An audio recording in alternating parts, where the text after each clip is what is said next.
religious extremism in the lives of contemporary Muslims আমরা একটা chapter শেষের দিকে আছি।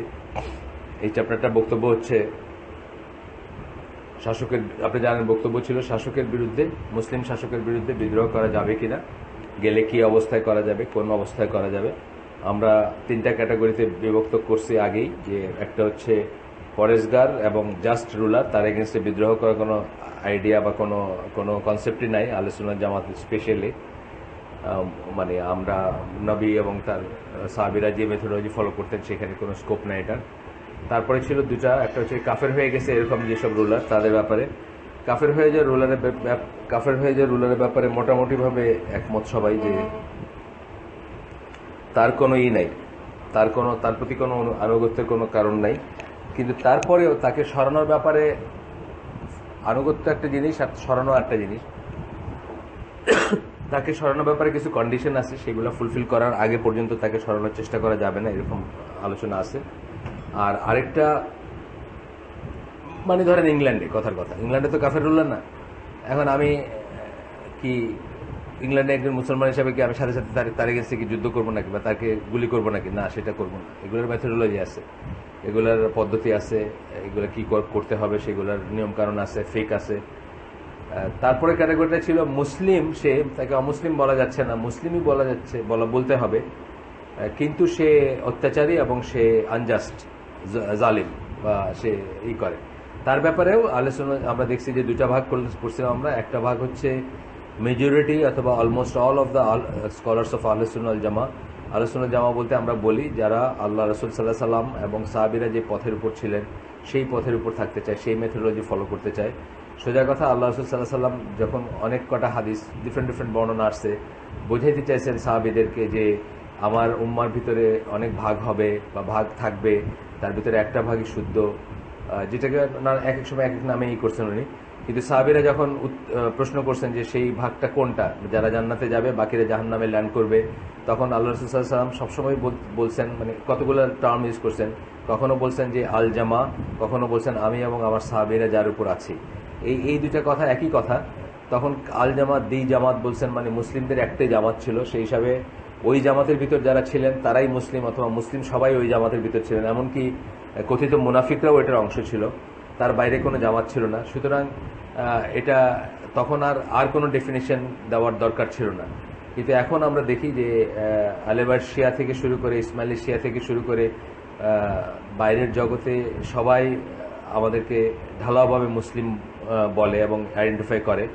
এই কনফিউশনের ভিতরে এটা পরিষ্কার করার ব্যাপার আছে যে আমরা কোন মেথোডোলজি ফলো করি। অর্থাৎ আমরা নবীর উপরে মিলাদ না পড়ে তুমি না এলে দুনিয়ায় বলি না, কিন্তু নবীকে একদম পা থেকে মাথা পর্যন্ত দিনের ব্যাপারে এবং রিকমেন্ডেড ব্যাপারে ফলো করার চেষ্টা করি।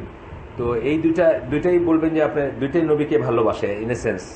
যারা বলতেছে তুমি না এলে দুনিয়ায় আধারে ডুবিত সবই, যারা লাইট জ্বালাইতেছে, বাতি জ্বালায় মিছিল করতেছে, জশ্নে জুলুসে কি সব আছে না, তারাও তো ভালোবাসার ক্লেমই করতেছে, আপনিও ভালোবাসার ক্লেম করতেছে। তাহলে দুইটা ভালোবাসার ভিতরে তফাৎ আছে কিনা, অথবা একটা সাহাবীদের মেথোডোলজি ফলো করে আরটা করে না, এরকম কোনো ব্যাপার আছে কিনা, সেটা তাহকিক করার যথেষ্ট স্কোপ আছে।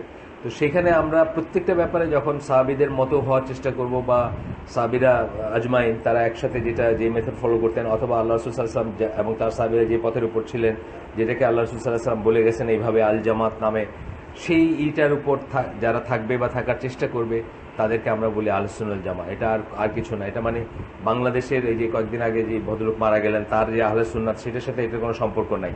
এটা হচ্ছে একটা মেথোডোলজির নাম বা পদ্ধতির নাম। এটা যারা ফলো করবে তাদেরকে আমরা আহলে সুন্নাহ ওয়াল জামাত বলি। এবং এটা আহলে সুন্নাহ ওয়াল জামাত মেজরিটি স্কলার মনে করেন যে শাসকের এগেনস্টে, সে যদি জালিমও হয়, সে যদি অবিচারক বা হয়, অত্যাচারী হয়, হাজ্জাজ বিন ইউসুফ যেমন একজন সেই স্মৃতি আছেন, এরকম আরও আছেন, মুসলিম শাসক অনেক আছে যারা অত্যাচারী বা ছিল, তাকে যতক্ষণ মুসলিম বলা যাচ্ছে ততক্ষণ তার বিরুদ্ধে বিদ্রোহ করা যাবে না। এটা হচ্ছে ইসের মত। তবে বিদ্রোহ করা একটা জিনিস আর তাকে প্রোটেস্ট করা একটা জিনিস। প্রোটেস্ট অবশ্যই করবেন, যেটুকু আল্লাহ তৌফিক দিয়েছেন সেই অনুযায়ী প্রোটেস্ট করবেন, এবং তাকে সরানোর ব্যাপারেও কখনো আসতে পারে যখন সে কুফরে লিপ্ত হবে বা এই ধরনের জিনিস করবে। কিন্তু সেই সরানোটা হচ্ছে এগুলোর আবার কতগুলো মেথড আছে। 10 জন মানুষ মিলে তারা সরাইতে গিয়ে 10 জনই মরে গেলেন, আরও অনেক মানুষ গুলিগালাজ হয় না, যেগুলো কুটুগুলো হয়, যেগুলো মুসলিম ওয়ার্ল্ডে সব দেশেই হচ্ছে, মুসলিম দেশগুলিতে এই কুয়ের হিস্ট্রি অনেক পুরানো, তো সেগুলা ইসলাম সেকেন্ডেড করে না, এটাই আমরা জানছি। আরেকটা গ্রুপ হচ্ছে যারা মনে করেন যে অন্যায় দেখলে বা এই দেখলেই সেটা এগেন্সে দাঁড়াতে হবে এবং তাদেরকে সরানোর জন্য যুদ্ধ করতে হবে, অস্ত্র ধরতে হবে, তারা হচ্ছে আমরা গতদিন দেখছি তাদের ভিতর কারা আছেন, খারেজিরা, মুতাজিলারা এবং জায়েদি শিয়াদের একটা সেক্টর নাম হচ্ছে জায়েদিজ। তারা মনে করে যে অত্যাচারী শাসক বা শাসক হলে, এমনকি যদি মুসলিম বলাও যায় তাকে, তারপরে তাকে সরায় ফেলতে হবে। এই ছিল আমাদেরই।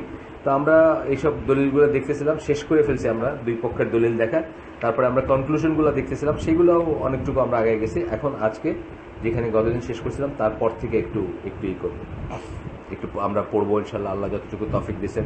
আজকে গাড়ির কথাটা কে জানবে? ওয়ালাইকুম সালাম। গাড়ি আপনি জানেন না? আচ্ছা, গাড়ির জন্য বলা আছে যে গাড়িটা এখান থেকে থাকে, সেটার জন্য বলা আছে, উনি কোঅর্ডিনেট করবেন ইনশাল্লাহ। আর মেরি ফ্রাইডে এই হিপস কবে শেষ? আগামীকাল শেষ। শুরু কবে? 10 তারিখ। আচ্ছা, হিপসেরটা স্ট্যাগার্ড, হিপস 10 তারিখে হবে, হিপস এবং প্রি হিপস 10 তারিখ 11 তারিখ না, পরপর 2 দিন না। কিন্তু আমাদের ফ্রাইডে হালাকা 10 তারিখ হবে না, আমাদের ফ্রাইডে হালাকা শুরু হবে 17 তারিখ থেকে, 17 তারিখ ফ্রাইডে, 18 তারিখ স্যাটারডেতে, ওই দুটাই হবে ইনশাল্লাহ। যাই হোক, আমরা ফিরে আসি আমাদের কথায়। তো এখন যে এইগুলায় একটু পিছন থেকে, একটা প্যারাগ্রাফ পিছন থেকে যাচ্ছি, যে দলিলগুলায় বলা হয়, যে নসগুলায়, যে দলিলগুলায় বলা হয়েছে যে ইসের কোনো একটা পাপের কাজে কোনো অবিডিয়েন্স নাই, আনুগত্য নাই, যেখানে বলা হয়েছে do not contain relevant evidence on this point, মানে তারা কিন্তু আনুগত্য নাই বলতেছেন, কিন্তু আপনাকে অস্ত্র ধরতে বলেননি পাপের অর্ডারে। যেমন আমাদের বাপ মা আমাদেরকে পাপের কোনো অর্ডার দেন, বাপমার অর্ডার আমাদের কিন্তু শিরোধার্য, নেক্সট টু গড। কিন্তু এই আনুগত্য কতক্ষণ? যতক্ষণ আল্লাহর অবাধ্যতার কোনো অর্ডার তারা না দেন, সেটাতে কোনো মানা নেই। কিন্তু তারপরে আল্লাহ কি বলছেন? বাপমার প্রতি ভালো ব্যবহার করতে হবে, মানবেন না ওটা, কিন্তু বাপমারে তার পিড়াইবেন না, বাপমারে গালি দিবেন না, বাপমাকে চিল্লাচিল্লি করবেন না। না মানা আর চিল্লাচিল্লি করা একই জিনিস না। যেমন শাসকের ব্যাপারেও, শাসক যদি কোনো সিনিং এর অর্ডার করে, কোনো সিন ধরেন আপনাকে সবাই ডাকলো অমুক জায়গায় গিয়ে দাঁড়ায়া জাতীয় পতাকা হাতে জাতীয় সঙ্গীত গাইবা, এটা তো আসলে একটা পাপ ইসলামের দৃষ্টিতে। গান গাওয়াটা একটা পাপ না? ছেলে মেয়ে একসাথে দাঁড়াবে, গান গাবে, বাজনা বাজবে, এগুলো খারাপ জিনিস না সব? এখানে আপনি তাকে মানতে বাধ্য না, ইসলামের পয়েন্ট অফ ভিউ থেকে তাকে মানতে বাধ্য না, বা অবিডিয়েন্স নাই আপনার কোনো, আল্লাহর ডিসঅবিডিয়েন্সে কোনো অবিডিয়েন্স নেই। কিন্তু আপনি কি করলেন? তার বলে কি তারে মারতে বলছে নাকি? তাকে মারতে বলে না, দুটো টু ডিফারেন্ট থিং। এখন কিন্তু সৌদি আরবে ইয়ামাল ওয়াতান শুরু হয়েছে। সৌদি আরবে আমার নাতনি কালকে আসছে, তারা স্কুল থেকে আসছে, গালে সৌদি ফ্ল্যাগ আঁকা, ন্যাশনাল ডে, এগুলো শুরু হয়েছে। ওইখানকার কোনো বড় স্কলার এটাকে সেকেন্ডেড করেন না। সবাই বলছেন এটা ইসলাম বিরুদ্ধ জিনিস, সবাই বলছেন এটা নতুন জিনিস, সবাই বলছেন এটা আমাদের কালচার না, সবাই বলছেন এটা আমাদের জিনিস, আমরা বাইরের থেকে শিখতেছি এগুলো। কিন্তু হচ্ছে তো, এখন হইলে কি করবেন? আপনি ঘৃণা করবেন, এটাকে প্রোটেস্ট করবেন, এইভাবে বলবেন। পারলে আপনি বন্ধ করতেন, না পারলে প্রোটেস্ট করবেন। এখন কিন্তু তার মানে এটা বলেন নাই কিন্তু গিয়া সব বাচ্চারা মেরে ফেলো, এটা বলেন নাই। এটা বুঝতে হবে যে two different things. They just indicate that disobedience is forbidden concerning sin. এইটাই ইন্ডিকেট করেন যে কি বলে, obedience is forbidden concerning sin. পাপের ব্যাপারে কোনো আনুগত্য নাই, এইটাই ইন্ডিকেট করে, কিন্তু বলেন না যে আপনাকে মেরে ফেলেন।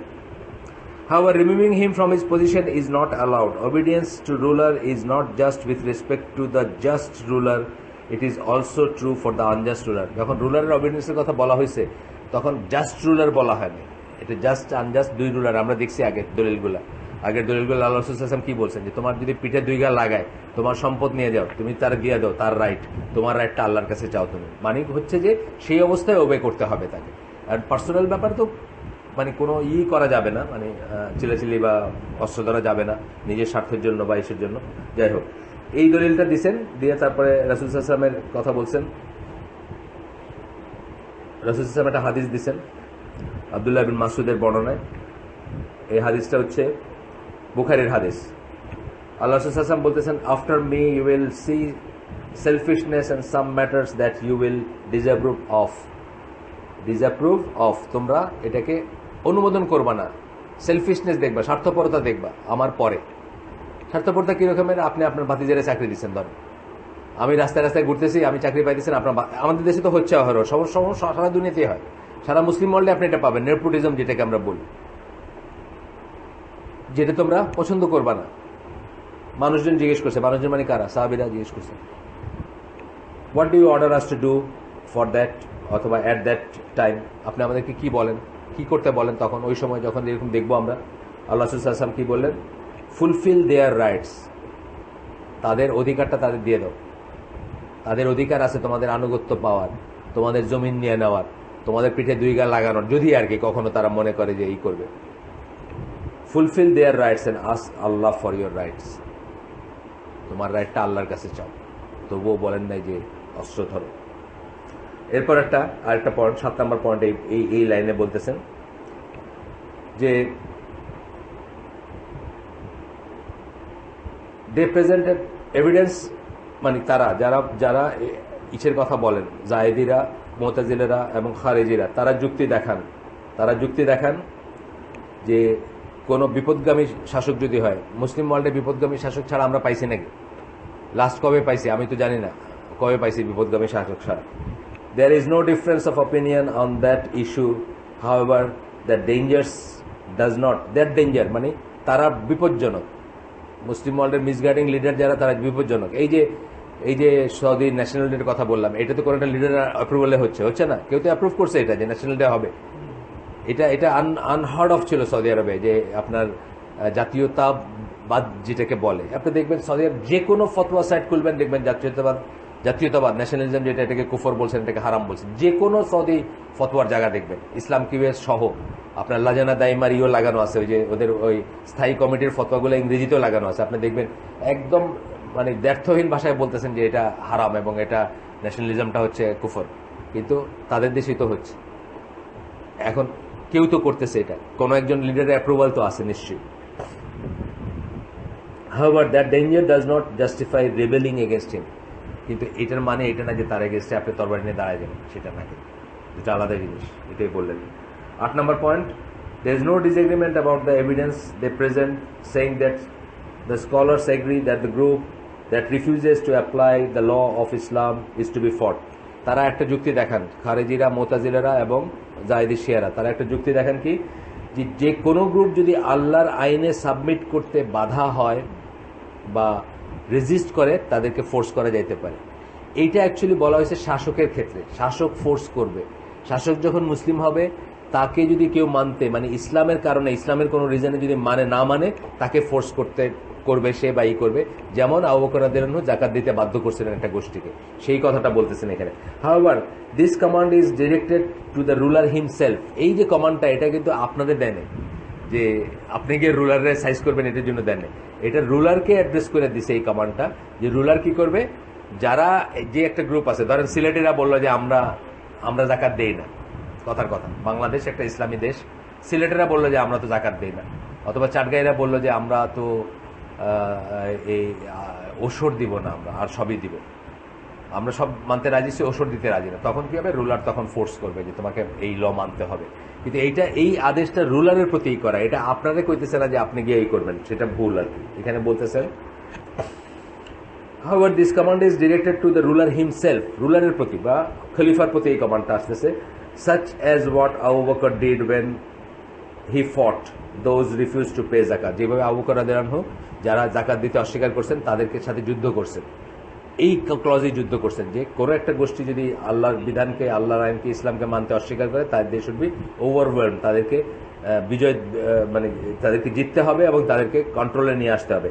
When the scholars discuss this issue, they discuss in the light of the responsibility and roles of the ruler himself. স্কলারদের কথা এই জন্য খণ্ডিত দলিল দিবেন না, স্কলাররা এগ্রি করেন, এই অংশ কিন্তু সত্যি। এইটাই আমাদের একটা দুর্ভাগ্যের কথা, যে আমরা যখন একটা দলিল দিই তখন তার একটা অংশ বলি, একটা পার্ট বলি, একটা পার্ট বলি না। যেমন ধরেন যারা এই দলিলটা তো সত্যি, যেমন হে ইমানদারগণ, আল্লাহ এবং তার ফেরেশতারা রসুলের উপর দরুদ পড়েন বা সালাত পড়েন, তোমরাও সেটা করো, এটা তো কোরআনের কথা। কিন্তু এটা মানে ইয়ানবী সালাম আলাইকেন, মানে দলিলটা এখান থেকে নিলাম, নিয়ে পরবর্তীটুকু হয়ে গেল ইয়া নবী সালাম আলাইকা তুমি না এলে দুনিয়া, এটা কিন্তু বলেন নাই। কারণ কি, আমরা দলিলটা বলবো, ফুল বলবো যে এইসব কথা যখন আলোচিত হয়েছে, আল্লাহ রসুল সাল্লামের সাহাবীরা জিজ্ঞেস করেন, ইয়া রাসূলুল্লাহ আমরা কিভাবে আপনার উপর সালাওয়াত পড়বো বা পাঠাবো? আল্লাহ রসুল বলছেন, শিখাই দিয়েছেন, দরুদ ইব্রাহিম যেটা আমরা বলি সেটা পড়ছেন, সালাতে যেটা করো বা তাশাহুদে যেটা পড়ো সেটা। সুতরাং আমরা খণ্ডিত দলিল দিলে দেখেন এই কথাটা কিন্তু সত্যি যে স্কলাররা এগ্রি করেন যে যদি একটা গ্রুপ এই না করে তাহলে তাদেরকে এই করতে হবে, কিন্তু এটা কোন কনটেক্সটে আসছে সেটা কিন্তু বলেন নাই। সেই কনটেক্সটে হচ্ছে রুলারের প্রতি এই আদেশটা বা এইটা আসতেছে। তো এইভাবে বললে আপনি, আমাদের দেশেও আমরা দেখি অনেক খণ্ডিত ফতোয়া পাই আমরা, অর্ধেক বললাম বাকি অর্ধেক বললাম না, বা এমনভাবে টুইস্ট করে বলবো। যেমন একটা উদাহরণ দিই, আমরা আল্লাহর পথে বাইর হয় যেটা বলি, ওইটা যখন আমরা বলি তখন আমরা এই মেজলিসে বহুবার আলাপ করছি যে কোরআনের তফসিরের মেথোডোলজি কি, কোরআন তফসির কোরআনের অন্য আয়াত দিয়ে করতে হবে, কোরআন তফসির রাসূল সাল্লাল্লাহু আলাইহি সাল্লাম কাছ থেকে করতে হবে, তার হাদিস দিয়ে, অথবা সাহাবীদের ঐক্যমত্যে যা আসছে সেটা থেকে করতে হবে। এই তিনটার সাথে কন্ট্রাডিক্ট করার মতো কোনো এক্সপ্লেনেশন গ্রহণযোগ্য না। তাহলে এই প্রথম জেনারেশনের সবাই আনকোয়েশ্চেনেবলি প্রথম জেনারেশনের তফসির দেখেন বা তাদের আন্ডারস্ট্যান্ডিং দেখেন, তারা আল্লাহর পথে বাইরে হওয়া বলতে দুইটা জিনিস বুঝতেন, আমরা বলছি, একটা হচ্ছে হজে যাওয়া, একটা হলো জিহাদে যাওয়া। কিন্তু আপনি এখন আপনার চিল্লায় যাওয়াটাকে আল্লাহর পথে বাইরে হয়ে বানায় দিয়েছেন। এটা টুইস্টিং। আপনি আপনারটা খোঁজ করতেছেন, আপনারটা জাস্টিফাই করার জন্য কোরআনে গিয়া মানে শুরু করছেন যে কোত্থেকে আপনি আপনার পক্ষে একটা সাপোর্টই করবেন। এইভাবে যদি আপনি দেখেন তাহলে এখন নতুন একটা বাইরেছে কি যে বিলকিস রানী ছিলেন না, বিলকিস তো রানী ছিলেন। বিলকিস যখন মুসলমান হইলেন সুলাইমান আলাইহিস সালামের কাছে, উনি কি তার রাজত্ব কেড়ে নিয়েছিলেন? নেন নাই। মানে এই গল্প এই পর্যন্ত যাই নাই রাজত্ব কেড়ে নিছেন কি না নিছেন। তাহলে নারী নেতৃত্ব জায়েজ আছে, বুঝছেন না? তাইলে এই হাদিসটা ঠিক না। আল্লাহ রাসূল যে বলছেন যে এই জাতির কোনো উন্নতি হবে না যে জাত মেয়েদের হাতে তার অর্প হবে। মানে দেখছেন তো ফেলাসিয়াস কিভাবে যাচ্ছে। তারপরে আটটা আছে মুসা আলাইহিস সালামের ভাই আয়েশা, মুসা আলাইহিস সালাম তার ভাইরা এসে দাঁড়িয়ে ধরে জিজ্ঞেস করছিলেন যে এটা কি হলো, মানে আমি তোমার কাছে রেখে গেলাম আমার জাতিটারে, আর আয়েশা দেখতেছি সব মুশরিক হয়ে গেছে। এই যে দাড়ি ধরছেন, তাইলে এক মোট দাড়ি ওয়াজিব। এখান থেকে দলিল হয়ে গেল এক মোট দাড়ি। কিন্তু এই দলিলটা দিছে কে? আল্লাহ কি বলছেন যে দাড়ি ধরা মানে তার এক মোটই ছিল? তার তো 10 ফিট থাকলে তো দাড়ি ধরতে পারে, তার পারে না। এটা হচ্ছে আমরা আমাদের মতো করে বানায় নিচ্ছি, টুইস্ট করি আমরা। এখানেও তাই স্কলাররা এগ্রি করেন যে মুসলিমদের একটা গ্রুপ যদি ইসলামের না মানে তাদেরকে ফোর্স করতে হবে। কে ফোর্স করবে? রুলার করবে। এটা রুলারের প্রতি ডিরেক্টলি, এবং এইখানে স্কলাররা একমত। কিন্তু আপনি ফোর্স করবেন এটাতে একমত না স্কলাররা, এটা হলে আপনি বের করতেছেন এটা।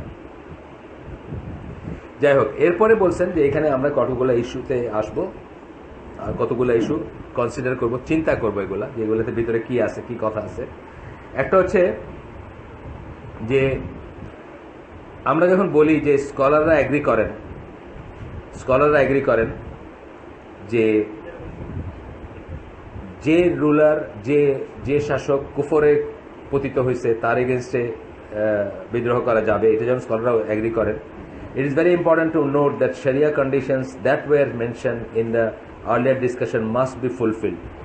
কিন্তু এই যে বলছেন করা যাবে, এটার জন্য কিছু শরিয়া কন্ডিশন আছে, ওইগুলো ফুলফিল করতে হবে। শরিয়ার অপারেটিং কন্ডিশন বলে একটা কথা আছে, শরিয়ার অপারেটিং কন্ডিশন বলে একটা কথা। আপনার অজু ছাড়া সালাত হবে না, এটা কিন্তু শরিয়ার বিধান, অথবা ইসলামের বিধান, অথবা ইসলামের দিনের বিধান, বা যাই বলেন আপনি। এটা একটা অপারেটিং কন্ডিশন আছে। অপারেটিং কন্ডিশন কি? প্রোভাইডেড পানি পাওয়া যায়, এটা অপারেটিং কন্ডিশন না? এটা একটা অপারেটিং কন্ডিশন তো। প্রোভাইডেড আপনি সুস্থ, মানে পানির থেকে আপনি মরে যাবেন না। মরলে কি তায়াম্মুম করতে হবে, বা গোসলও করা লাগবে না।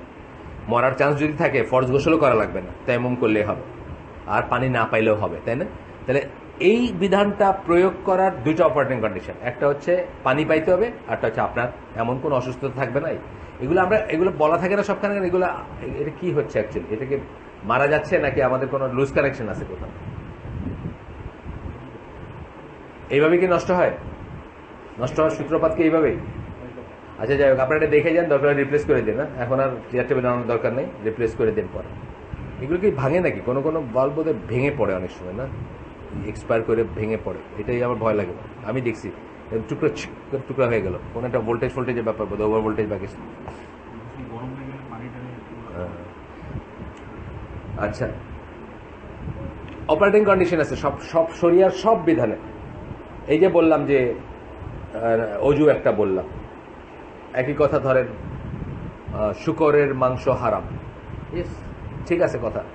এটা একটা অপারেটিং কন্ডিশন কি, প্রোভাইডেড আপনার জীবন বাঁচানোর মতো কোনো অবস্থায় নাই, আপনি যে আর কিছুই নাই দুনিয়ায়, আপনি যে জগতে আছেন, যে যেই জায়গায় অবস্থান করতেছেন, কিছুই নাই, শুধুমাত্র হ্যাম স্যান্ডউইচে আছে, এখন আপনাকে জীবন বাঁচাতে। এখানে তো ওই যে কয়েক বছর আগে লেবাননে ফতোয়া দিয়েছিলেন যে মৃত মানুষের খাওয়া যাবে, যারা মরে গেছে যুদ্ধে তাদের মাংস খাওয়া যাবে জাস্ট ফর সার্ভাইভাল, ফতোয়া দিয়েছিলেন লেবাননে বেশ কয়েক বছর আগে। ওই আটকায় পড়ছিল কোথায় জানে এরা, মানুষজন বেরোতে পারতেছিল না, বেরোলে মেরে ফেলতেছিল আর কি, এরকম।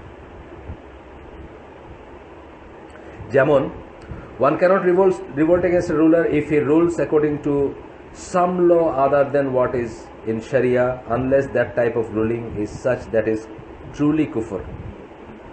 যেমন ধরেন আল্লাহর আইন ছাড়া বা শরিয়া ছাড়া রুল করলেই কিন্তু আপনি তার এগেনস্টে করতে পারবেন না, বিদ্রোহ করতে পারবেন না, যদি এটা কুফরের পর্যায়ে না পড়ে।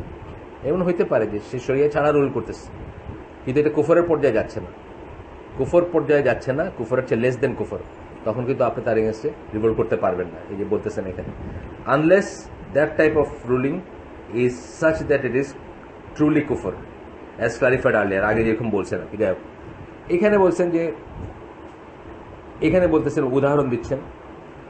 আপনারা জানেন যে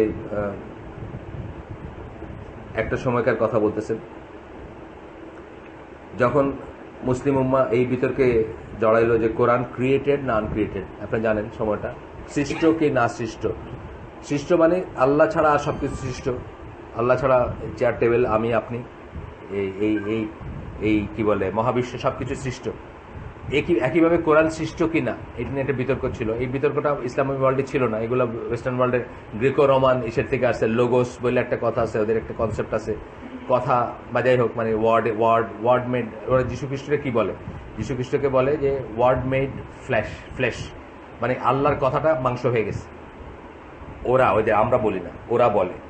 আরেকটা কি বলে, কোরআন হচ্ছে ওয়ার্ড মেড বুক। এগুলো সব হলো ওয়েস্টার্ন ওয়ার্ল্ডের কথা, এইসব আমাদের বিতর্কই ছিল না। কিন্তু হঠাৎ করে যখন ওখান থেকে ফিলোসফিগুলো আসার পরে যেটা হলো যে ইসলামিক ওয়ার্ল্ডে জানেন আপনার বিশাল ব্যাপার হয়ে গেল যে এটা বাদশাহ, তখনকার যিনি ছিলেন বাদশাহ মানে খলিফা, উনি এটার পক্ষে অবস্থান নিলেন এবং উনি বাধ্য করতে চাইলেন যে সবাইকে এটাই মানতে হবে, এটাই বলতে হবে। তখন যে সমস্যাটা হয়েছিল সেটার কথা বলতেছেন, যে ইমাম আহমদ যখন এখানে, ইমাম Ahmad along with large number of the Ahlus Sunnah Jama'at said that the Jahamira প্রথমেই করলো, and those who said that Quran was created had fallen into kufr. তারা কি বললেন, যে এরা কুফরে পতিত হয়েছে, কারণ কোরআনকে তারা সৃষ্ট বস্তু বলতেছে। কোরআন আমরা কি জানি, আল্লাহর সিফাত। কোরআন হচ্ছে কালামুল্লাহ, প্রাইমারিলি কালামুল্লাহ, আল্লাহর স্পিচ মানে আল্লাহর সিফাত। আল্লাহর সিফাত মানে আল্লাহর সাথে সাথে কোএক্সিস্টেন্ট বলতে পারেন আপনি, মানে এটার কোনো সৃষ্টি না, এটা যে আজকে আছে কালকে থাকবে না এরকম কোনো জিনিস না, এটা আল্লাহর সিফাত। যেমন আল্লাহর সমস্ত গুণগুলা যেরকম আল্লাহর সিফাত সেরকম।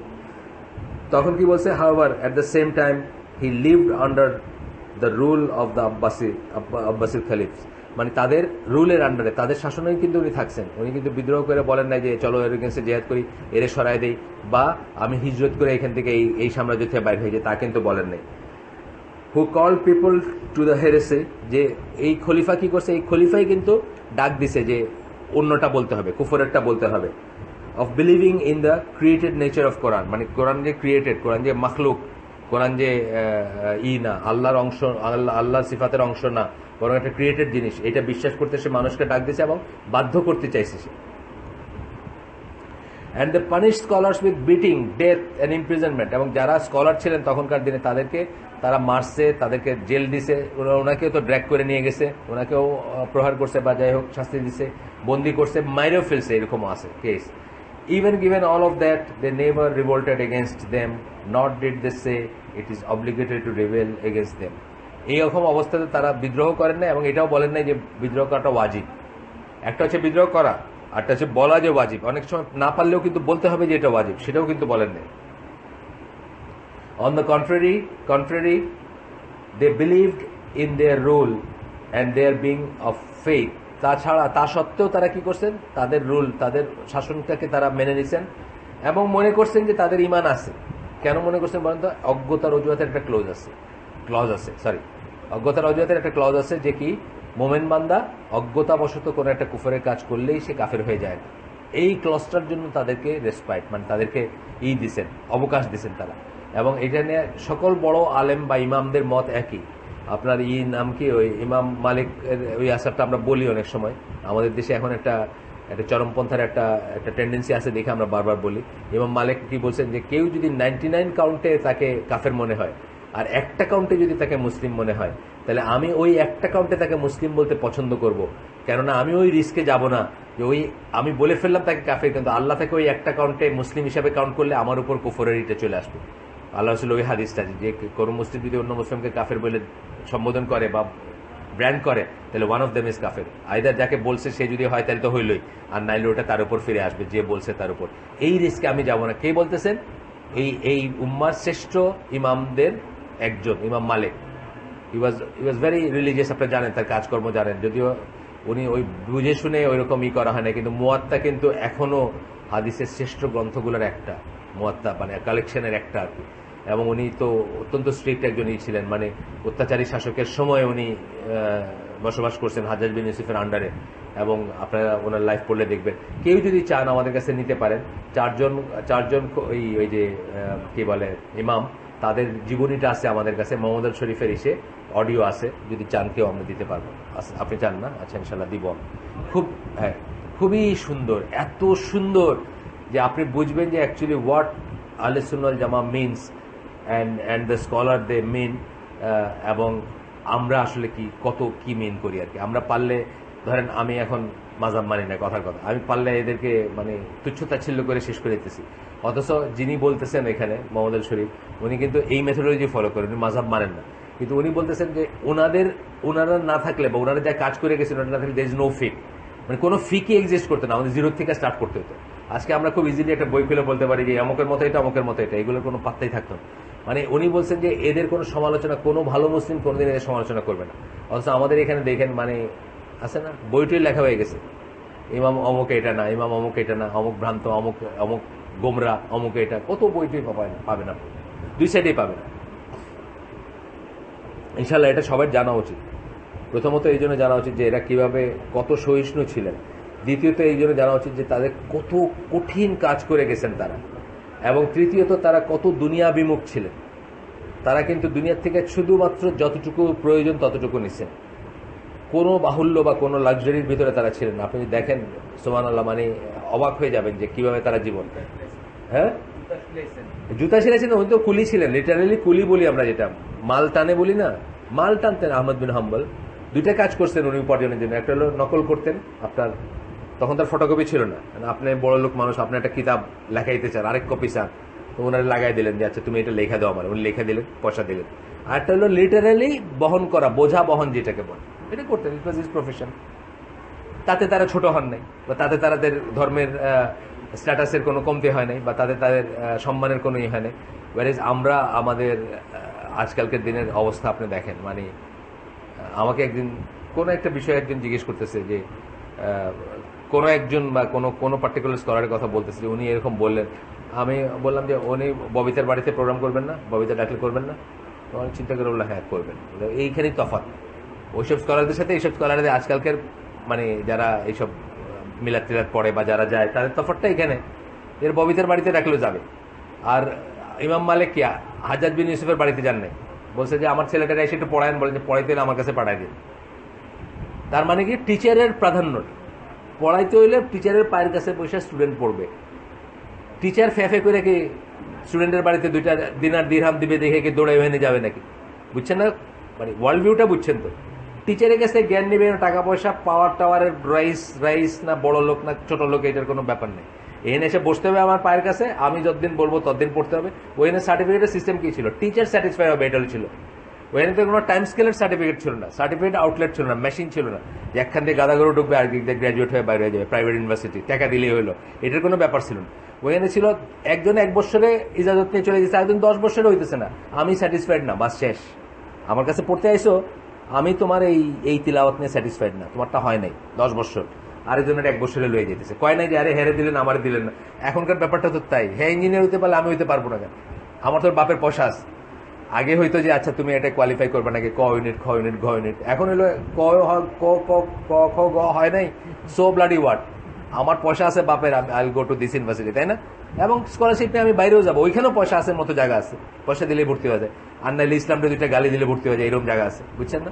একটা ব্যবস্থা করে আমি অন্তন পিএইচডি নিয়ে আইসা সিইও হয়ে বসবো আর কি, আমার বাপের $1 বিলিয়ন সাম্রাজ্যে, বুঝছেন?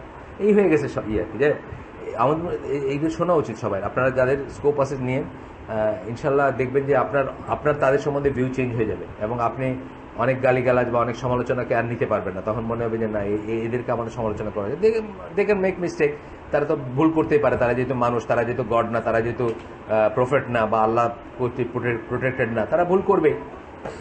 যাই হোক, এরপরের ইস্যুটা, এরপরের সেকেন্ড এটা হচ্ছে, এখানে আছে কিনা আমি জানি না, দেখেন না থাকলে আমি দিয়ে দিব আর কি, আমার কাছে আছে। এখান থেকে ওই যে সরাই ফেলছে, ওইটা নিয়ে নিছে তো স্টোরেজ দিচ্ছে, অনেক সরাই ফেলছে। হ্যাঁ হ্যাঁ আছে, মোহাম্মদ আল শরীফ। আমি নিয়ে এসে এখানে ইনশাল্লাহ আল্লাহ তৌফিক দিলে এখানে ডেস্কটপে লাগায় রাখবো। এই রুকিয়াটা লাগায় রাখছি, আসছে নাকি ফজল রাব্বি আসে নাই না, রুকিয়াটা লাগায় রাখছি, উনি যদি চায় দিয়ে দিন। চিনেন তো না, জাপান গার্ডেনে থাকে ইঞ্জিনিয়ার ফজলে রাব্বি, চশমা পরে, ওই ইসের সাথে খাতির, ওই যে মতিউল ইসলাম সাহেবকে নিয়ে আসছে দু একবার, ওনার বইগুলো আনছে, দেখে নেন। উনি চাইলে ওনাকে দিয়ে দেন, লাগাই রাখছেন। রুকিয়াটা হচ্ছে আরেকটা জিনিস, আজকাল আমরা প্রতিদিন ফোন পাই অলমোস্ট। আমি তো ছোট মানুষ, আমার কাছে ফোন করার কথা না, তাও করে, আর বড় মানুষদের তো করেই, যে দুইটা জিনিস, জিনে ধরছে আর তাবিজ কবজ আসেই। মানে এই মডার্ন যুগে, মানে এত মডার্ন হয়েছে মানুষ, বুঝছেন না? মানে পারলে আল্লাহ রসুলের ব্যাপারগুলো, এইবারের হজযাত্রীরা চলে গেছে, আল্লাহ তাদেরকে কামিয়াব করুনই করুন। আমি আমাদের গ্রুপে একটা ডিসকাশনে ফেড আপ হয়ে গেছি, শেষ পর্যন্ত আমি একজনকে বলেই ফেলছি যে ভাই, আপনারা কি ওই অ্যাপস আর মোবাইলের অ্যাপ্লিকেশনের জন্য হজে যাচ্ছেন? মানে এইটা নিয়ে কম করে 30টা মেইল আছে, ওইখানে গিয়ে ভাইবার কাজ করবে নাকি স্কাইপে কাজ করবে নাকি এই অ্যাপস কাজ করবে না ওইটা কাজ করবে, সুবহানাল্লাহ। মনে হচ্ছে এইটাই সোল কারণ ওনারা হজে যাচ্ছেন। একজন আমি বলেই ফেলছি যে আপনারা কি এই জন্যই যাচ্ছেন? ডিসকাশন করে রাখবেন, ওইখানে গিয়ে কোন ইবাদত ছুটে পড়তে পারে, কোনটা বাহুল্য, কোনটা বেদাত, কোনটা শিরক, অথবা কোনটা ফরজ, কোনটা ওয়াজিব, অথবা এইটাও আমি মনে করি ওয়ার্ড ডিসকাসিং হজে যাওয়ার আগে, যে কোন মেডিসিনটা নিয়ে যাব, ওইখানে কোনটা প্রেসক্রিপশন ছাড়া দিবে না, তাহলে তো আমার তো অ্যাজমা আছে, আমার তো এটা লাগবে, বা আমার এটা আছে, আমার এটা লাগবে। এইটাও ওয়ার্ড এই ডিসকাশন। আপনি যারা আমাদের গ্রুপে আছেন, আপনি মেল পান, দেখেন 20টা ট্রানজ্যাকশন আছে খালি কেমনে করে এটা লোড করতে পারে, কেমনে করে ওই মোবাইল আর এই ভাইবার, এজ ইফ আমরা কথা বলতেই যাচ্ছি সৌদি আরব যাওয়ার মেইন 1 নম্বরই হচ্ছে যে আমরা ফ্যামিলির সাথে যেন কথা বলতে পারি। তো আপনারা ওয়ার্ল্ডটারে নিয়ে যেতেছেন এখানে। অথচ আমি মনে করি আইডিয়ালি যারা হজে গেছেন আলহামদুলিল্লাহ, তারা নিশ্চয়ই জানেন বাড়ির কথা মনেই হয় না। এখানে 5 ওয়াক্ত যারা মসজিদুল হারামে গিয়ে সালাত করে, জীবনটা এখানে সালাত কেন্দ্রিক জীবন হয়, তাই না? একটা সালাতের পরে একটা সালাতের প্রিপারেশন নিচ্ছেন আসলে আপনি।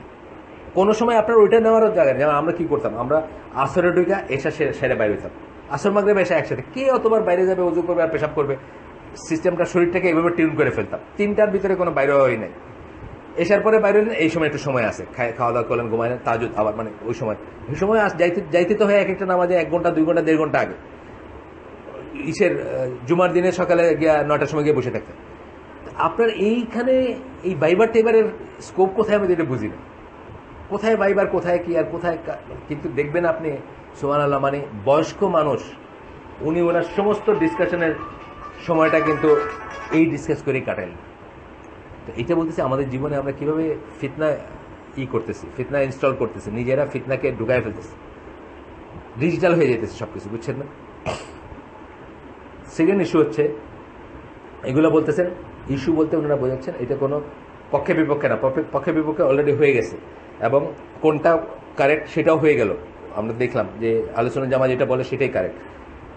এখন হচ্ছে যে তারপরেও চিন্তা করার ব্যাপারগুলো আলাদা করে বলতেছেন, এই জিনিসগুলো আমরা মনে রাখবো যখন, if the ruler changes and displays a clear কুফর,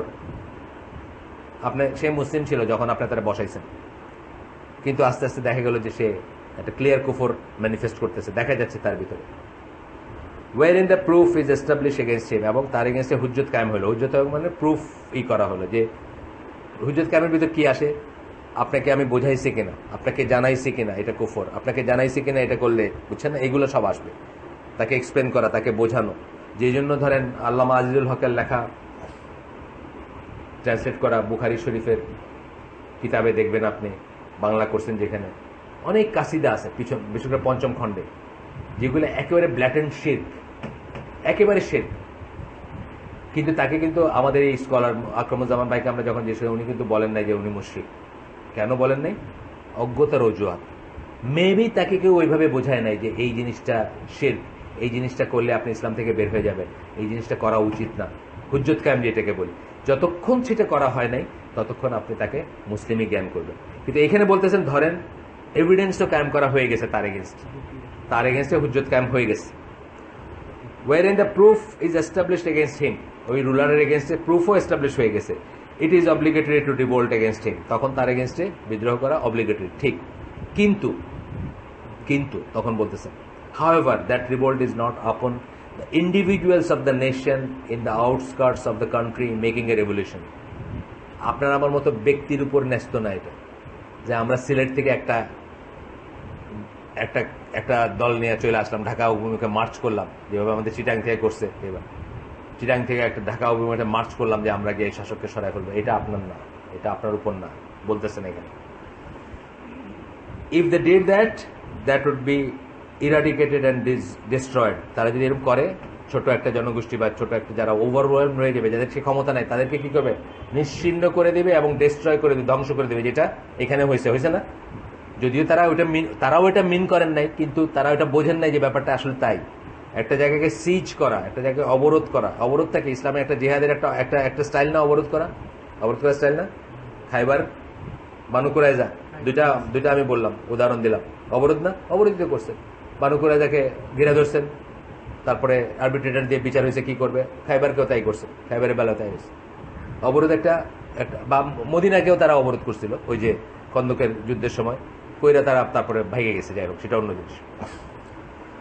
তারপরে বলতেছেন, and that would just be a cause of greater trials and flaring up of civil war. আরো বড় ফিতনা এবং সিভিল ওয়ারেরই হবে। হয়েছে না? তাই হয়েছে না? ধরেন আর কিছু না, আপনারা, আমি তো টেলিভিশন দেখি না, আপনারা যারা টেলিভিশন থেকে ইন্সপায়ার্ড হয়েছেন, দুইটা টেলিভিশন বন্ধ হয়ে গেছে না এই ঘটনাকে কেন্দ্র করে? বন্ধ হয়েছে তো। তাহলে আপনাদের যদি ধরেন রুহানি শক্তি একটু বাড়তো, টেলিভিশনগুলো দেখা, ওইগুলো কমে গেছে না একটু? আমি কথা বলতেছি, মানে জাস্ট ওই সেন্সে যদি আপনি ধরেন যে আমরা তো কিছু গেইন করি নাই, হেফাজতের এই ইস্যু থেকে কিছু গেইন করছি, আমরা কিচ্ছু গেইন করি না। আমি তো কোনো কিছু গেইন দেখি না, আমি দেখি আমরা আরেকটু পুরার জিনিসটাকে হজম করে ফেলতে পারলো যারা এটা করছে, প্রোপাগেট করছে, তারা কেমনে পারলো? এটাকে দেখাইছে যে সন্ত্রাসী রাষ্ট্র হয়ে যেত বাংলাদেশ, তাই না? দেখেন না, হিউম্যান রাইটসের যত বড় বড় রতি মহারতি সব চুপ করে গেল। ডেন মজিনা চুপ করেছিল না? কিছু বলছে নাকি? আমি তো জানি না ডেন মজিনা এটা রেগেছে কিছু বলছে বলে। কেন? তারা বুঝাই দিছে যে এরা কিন্তু সন্ত্রাসী ছিল, এরা যদি পাওয়ারে আসতো বা এরা ক্ষমতা দখল করতে চেয়েছে, অথচ তারা কি নিয়ে আসছে? তাদের প্রিপারেশন কি ছিল?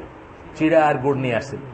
মানে এত নাইভ ছিল তারা, মানে তারা এত কি বলবো, মানে জাহিল বলবো এক সেন্সে আর কি। কনসিকুয়েন্সটা চিন্তা করে দেখেন কি করতেছে, আর এটাতে কি হইতে যাচ্ছে, আর কি পাইতে যাচ্ছে, আর কি হারাইতে যাচ্ছে।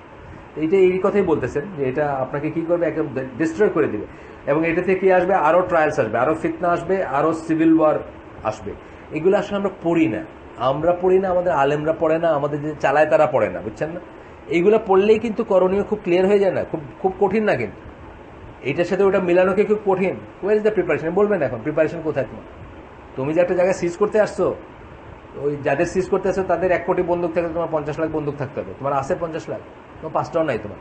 তুমি তো চিড়াগুড় আর কি বলে মুড়ি নিয়ে আসছো, চিড়ামুড়ি গুড় নিয়ে আসছো, তোমার তো আর কোনো প্রিপারেশন নেই। যাই হোক, দেখেন তারপরে কি বলতেছে।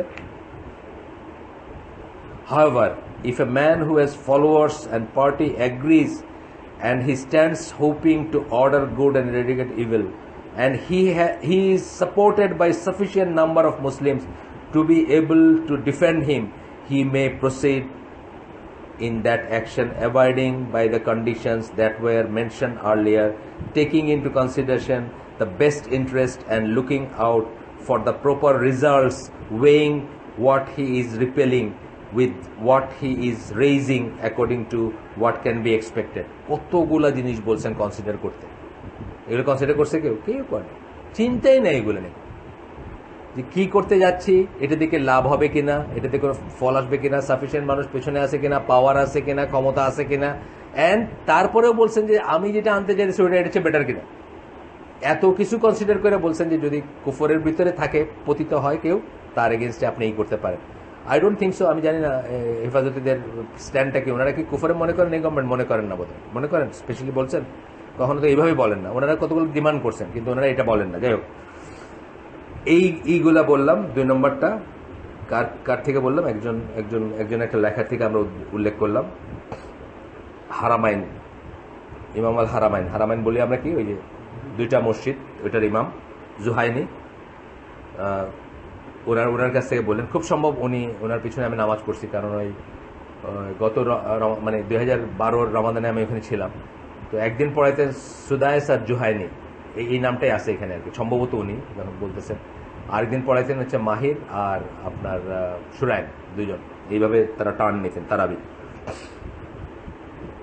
Therefore, it is obligatory that the revolt against the disbelieving ruler be led by the people who tie and untie. এই কথাটা আমরা আগে বলছি না, কার কথাটা, কার? ইমাম নওয়াবির কথা। পিপুল হু টাই এন্ড আনটাই, মানে যারা কিছু একটাকে ঘটায়, বাঁধে এবং খোলে। আপনার আমার মতো আমজনতা দিয়ে নাই, বুঝছেন না? বাঁধে এবং খোলে কারা? যারা গোত্রপতি, যারা স্কলার্স, যাদের ওই ক্ষমতা আছে, পাওয়ার আছে, যারা গোত্রপতি। ধরেন 64টা ডিস্ট্রিক্টের সব ডিসিরা বললো যে না, আমরা এটা মানি না, কথার কথা।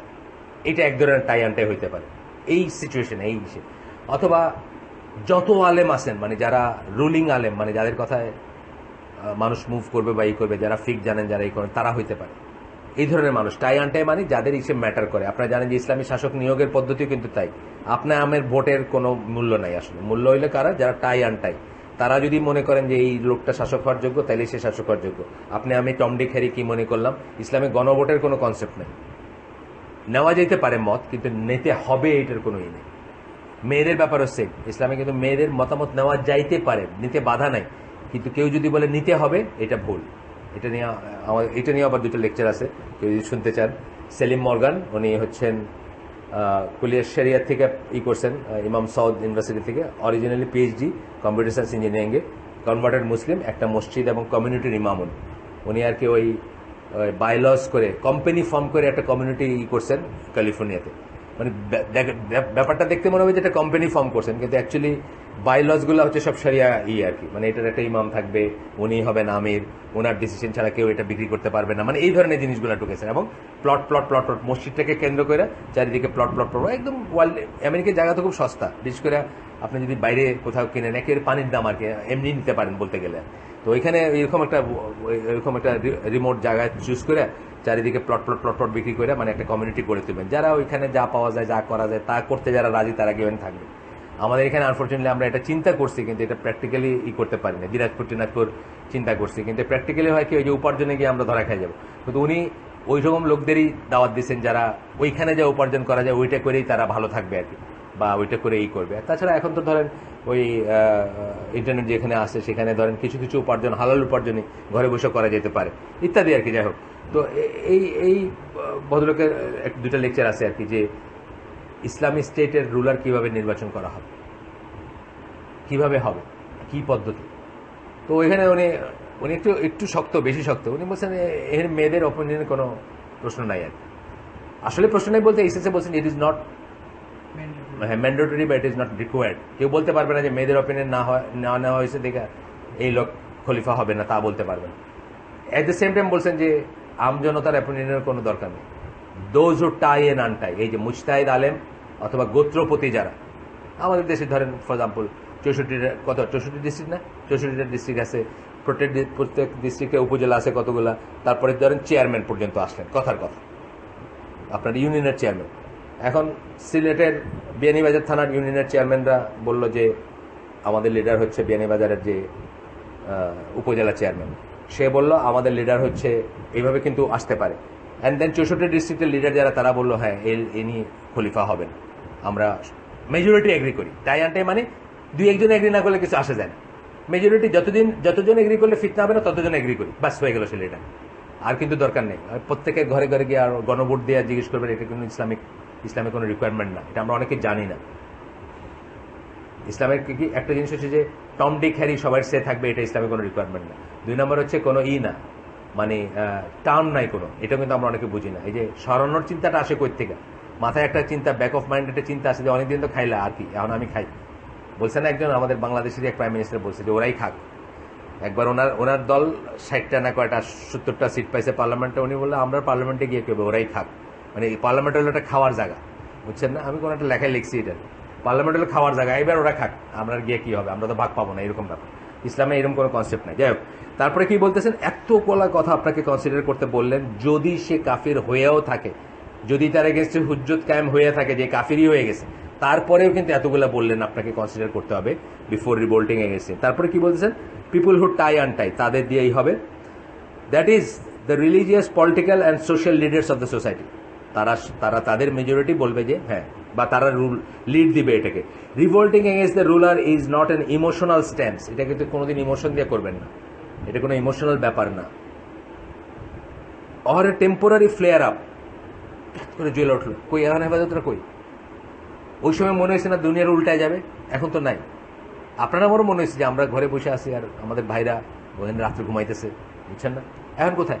তাহলে এটা ইমোশনাল ফ্লেয়ার আপ বলে, যেটা হয় এটা একটা ইমোশনের মোমেন্টে। বাংলাদেশে সবাই ইরাককে সাপোর্ট করছে না 91-এ, সাদ্দাম তুমি এগিয়ে চলো, আমরা আছি তোমার সাথে, এখন তারা কোথায়? তাই না? এগুলো ইমোশনাল ফ্লেয়ার আপ। ইসলামে কিন্তু এগুলোর আসলে কোনো স্থানই নেই। এবং ওই দিক দিয়ে আপনি দেখবেন যে ইসলাম এত ইমোশন বিবর্জিত যে মানে আপনাকে রাগের ব্যাপারে কি বলছে, বা ফিতনার ব্যাপারে কি বলছে? ফিতনার ব্যাপারে বলছে না যে বৈশা আসে দাঁড়ায় আসছে বেটার। ফিতনা যখন চলতেছে চারিদিকে, কমোশন, চিল্লাচিল্লি, জিন্দাবাদ, আগুন লাগানো, যে বৈশা আসে সে দাঁড়ায় আসছে বেটার, মানে কি সে ওটা থেকে দূরে আসে।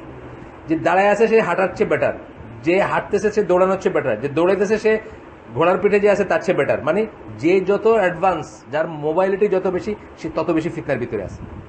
এই জন্যই এইটা বোঝার, এই মিনিং বোঝার জন্য সাহাবীরা দরজা বন্ধ করে রাখছিল যখন ওসমান রাদিয়াল্লাহু আনহু নিয়ে ওইসব চলতেছে। বড় সাহাবীরা দরজা বন্ধ করে রাখছিলেন, মাইগ্রেট করে গেছেন। আমর বিন আল আস মাইগ্রেট করে গেছেন, আর মদিনায় থাকবোই না। What is coming in Medina, I can't face it, I can't stop it, I can't solve it, আমি মদিনায় থাকবোই না। এই কথার মানে হচ্ছে এটা, দরজা বন্ধ করেছিল। এই আল্লাহ রাসূল যে হাদিসটা বললাম যে বসে আছে সে দাঁড়ানো হচ্ছে বেটার আছে, এটার মিনিং হচ্ছে এটা। ওই সময় আপনার রোল বা আপনার অ্যাক্টিভিটি মানেই আপনি কিন্তু ভুল পথে যাবেন ফিতনার সময়। বলতেছেন যে to the point that the masses take control, masses যে কন্ট্রোল নিয়ে ফিতনার ব্যাপার, কে মরবে, কারে মারবে, কার সম্পত্তি লুট হবে, কোনো দেখছেন না? যতদিন এটা হয়েছে বাংলাদেশের পরে যারা ছিলেন তারা দেখছেন, বাংলাদেশ স্বাধীনতার পরে দেখছেন না, একটা সময় ছোট্ট একটা সময় কিন্তু অলমোস্ট কেউ ছিল না এখানকার রুলার, বা যারা বর্ডার ডিস্ট্রিক্টগুলো থাকছেন, সকালে পাকিস্তানি আর্মি ছিল, বিকালে মুক্তি বাহিনী আসছে।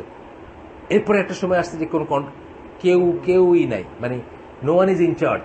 এই জিনিসটা ইসলামে সাংঘাতিক ভয় করা হয়, নো ওয়ান ইনচার্জ। এটাকে এত ভয় করা হয় যে আল্লাহ রাসূল সাল্লাল্লাহু আলাইহি ওয়াসাল্লামের লাশ দাফন করে না রেখে এটা ঠিক করা হয়েছে who is the in charge, Abu Bakr রাদিয়াল্লাহু আনহুকে।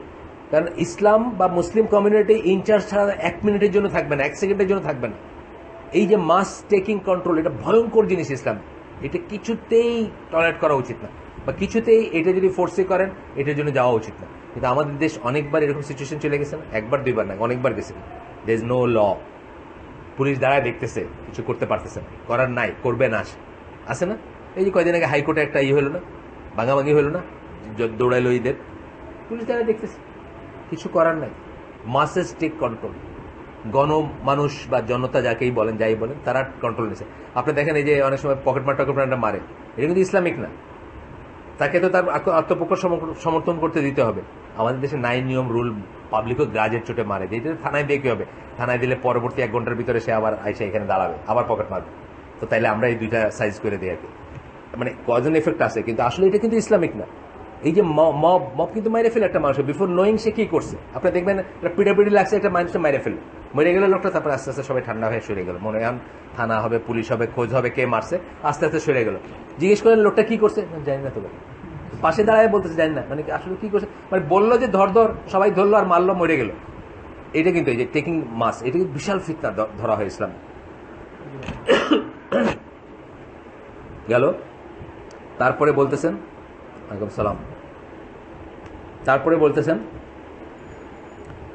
হি is not removed until the people who tie and untie remove him. বলতেছেন যে সে, রাসূল সাল্লাল্লাহু আলাইহি ওয়াসাল্লামের কথা, এটা হাদিস, sorry, everyone who is a wrongdoing oppressor cannot be a prophet, khalifa, ruler, mufti, imam for prayer. And what he narrates from the Prophet sallallahu alaihi wasallam, Allah sallam কি বলছেন? Allah sallam বলছেন unacceptable, মানে এই কথা বলছেন যে যে জালিম তার কথা বলছেন, is unacceptable as and his testimony is not accepted in legal rulings. However, he is not removed until, এই সব কথা সত্যি হইলেও তাকে ততক্ষণ পর্যন্ত সরানো যাবে না, removed until the people who tie and untie remove him. এটা হচ্ছে একজন ইসের আর কি, আপনার একজন স্কলারের ইসের থেকে বলতেছেন যে আল্লাহ রাসূল সাল্লাল্লাহু আলাইহি ওয়াসাল্লাম ওই কথা বলছেন, বলছেন হ্যাঁ ওইটুকু কথা বলছেন যে তাকে ততক্ষণ রিমুভ না যতক্ষণ ওই যে যাদের কথা বললাম যে মুস্তাহিদ আলেমরা, গোত্রপতিরা, তারা যতক্ষণ তাকে নাই করেছে। আচ্ছা, therefore the one being addressed in previously mentioned hadith, unless you see clear kufr, এই হাদিসটা আমরা একটু পড়বো, বোঝার ব্যাপার আছে। আনলেস ইউ সি ক্লিয়ার কুফর বলছেন না, ততক্ষণ পর্যন্ত বিদ্রোহ করবা না। And no not as long as they establish the prayer among you. তারপরে কি বললেন? যতক্ষণ তারা ক্লিয়ার কুফর যখন বললেন, বলার পরে যখন একটা বললেন, আরেকটাতে কি বললেন যে ততক্ষণ পর্যন্ত বিদ্রোহ করবে না যতক্ষণ তারা সালাত আদায় করে। এটা পর্যন্ত একটা দিলাম সালাত কায়েম করে, একটা দিলাম সালাত আদায় করে। Is actually the Muslim ummah as a whole as represented by the people who tie untie. এই কথাগুলো কাদের বেলায় বলছেন আল্লাহ রাসূল সাল্লাল্লাহু আলাইহি ওয়াসাল্লাম? মুসলিম উম্মাহ অ্যাজ এ হোল বলছেন, মানে মুসলিম উম্মাহকে কারা রিপ্রেজেন্ট করে? পিপল হু টাই আনটাই, অর্থাৎ মুস্তাহিদ আলেমরা অথবা রুলাররা, গোত্রপতিরা, তারাই করে। তারা যতক্ষণ এই করতেছে ততক্ষণ কিন্তু এই তারা ছাড়া আর কারোর বেলায় এটা বলতেছেন না। এই কথাগুলো তাদের জন্য বলতেছেন উনি আল্লাহ রাসূল সাল্লাল্লাহু আলাইহি ওয়াসাল্লাম। তারপরে বলতেছেন in fact who say it is permissible to revolt, যারা বলে যে বিদ্রোহ করাটা জায়েজ, তাদের কথা বলতেছেন কি? Do not say that individuals, তারাও এটা বলে না যে individuals among the people may rebel, ইন্ডিভিজুয়ালকে বলে না যে তুমি বিদ্রোহ করো। যারা এটা বলেনও, আমরা তো বলি যে এটা না, আর যারা বলেন যে এটা করতে হবে বা করা উচিত, তারাও এটা বলে না যে ইন্ডিভিজুয়াল পিপল গিয়ে করবেন। এই জিনিসগুলো উনি কেন বলতেছেন? আমরা যেন এগুলোর উপর বেস করে কোনো জাজমেন্ট না করি, আমরা যেন এগুলো বেস করে ঝাঁপায় না পড়ি যে আমার তো এটা করণীয় ছিল, কুফর করছে আমি করব। আমাদের দেশে কিন্তু এই কথাগুলো শোনা যায় না? এই তো কুফরের ভিতরে আছে, তাহলে এর উপরে আমরা এটা করা, এইটা কুফরের ভিতরে থাকলে আপনার আমার রেসপন্সিবিলিটি না তার উপরে ঝাঁপায় পড়া, তারা কিছু করা, তা না। পিপুল হু টাই আনটাই কারা? আমি তো প্রথমে আমাদের স্কলারদের কথা বলি। আমরা যাদেরকে স্কলার মনে করি, যাদেরকে ইমাম মনে করি, যাদের পেছনে নামাজ পড়ি, তারাই আমাদেরকে বলবেন কখন কি করতে হবে, তারাই আমাদেরকে বলবেন কখন আইএস না আইসিস, এখন বোধহয় শুধু আইএস না, আইএস এখন, এরা কি আসলে শুদ্ধ পথের উপর আছে নাকি অশুদ্ধ ইসের উপর আছে, এদেরকে করা কি আমাদের উচিত না অনুচিত, তারা বলবেন। আমাদের মতো লেমেনদের কোনো দরকারই নেই এগুলো নিয়ে চিন্তা করা। আমার মাঝে মাঝে জিজ্ঞেস করি, আপনি যদি ওরকম কিছু থাকতেন, আপনি প্রথমে সৌদি আরব থেকে শুনতেন, তারপরে আমাদের এইসব মেম্বার থেকে শুনতেন, বলতেন যে এটা করা উচিত, এটা করা, বলছেন কিছু বলেন না, কাজে আপনি চুপ থাকেন। আপনার এখনো উত্তেজিত হওয়ার কোনো কারণ? অনেকে জিজ্ঞেস করেন যে আমাদের কি করণীয় বা কি করা আর কি জিজ্ঞেস করেন। তারপরে বলছে মুতাজিলারা কি বলে, এখানে একটু তারপর তুলে দিচ্ছেন কারা কি বলে। মুতাজিলারা কি বলে? If we are in a group and the view among us is that we would be able to handle our opposition. এই যে ক্ষমতা থাকার প্রশ্নটা চলে আসতেছে, মাসলাহাতের প্রশ্ন চলে আসতেছে, আমরা যে অপোজ করব এটা আমরা হ্যান্ডেল করতে পারবো এবং আমরা একটা গ্রুপে আসছি। We then make the pledge to a leader, তখন আমরা একটা লিডারের কাছে বায়াত নেই।